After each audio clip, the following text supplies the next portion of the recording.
পাবনা ডিস্ট্রিক্টে সাঁথিয়া উপজেলা সহ অন্যান্য উপজেলাতে এবছরের রসুনের চাষাবাদ গত বছরের তুলনায় একটু বেশি পরিমাণে দেখা যাচ্ছে।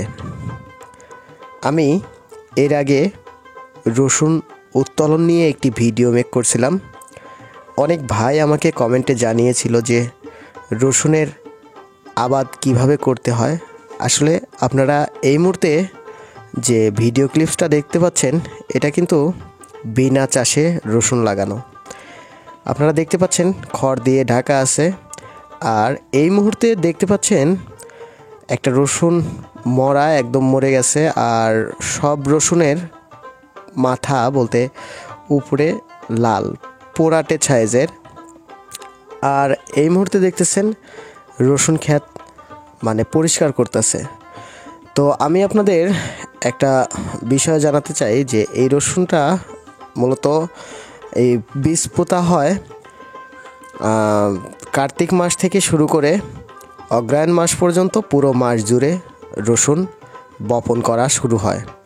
তো রসুন লাগানোর দুদিন পরেই সার এবং মানে ঘাসনাশক একটা বিষ আছে, সেটা হলো পানিটা বলে, সেই পানিটা দিয়ে তারপরে খড় বা লাড়া দিয়ে এভাবে ঢেকে দিতে হয়।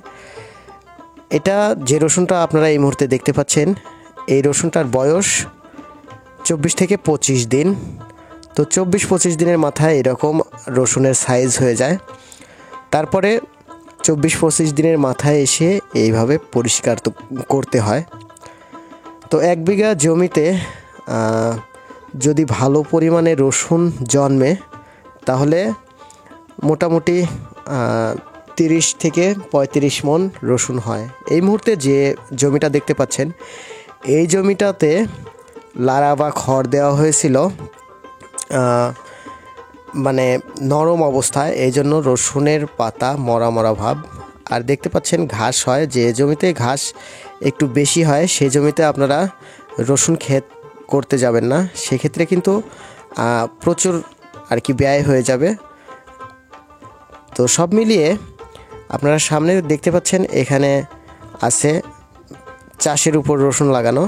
তবে চাষের উপর রসুনের থেকে বিনা চাষের ফলনটা বেশি হয়। চাষের উপরে যদি হয় 20 থেকে 25 মণ প্রতি বিঘাতে, আর বিনা চাষে হয় 35 থেকে 40 মণ।